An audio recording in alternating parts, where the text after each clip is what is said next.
Ramadhan Karim, Ramadhan Mubarak 2025. Leo ni futari ya tano.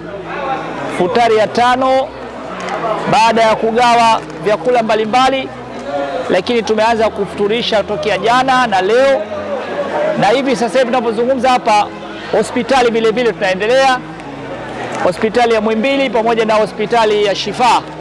Alhamdulillah tunaendelea na kazi hii ya kufuturisha. Allah subhanahu wa ta'ala akubali na wajaze kheri wote ambao tunashirikiana nao, tusaidiane katika kheri kama hizi sisi pamoja na nyinyi inshallah. Jazakumullah khair wa asa jaza fi darin. Shukran.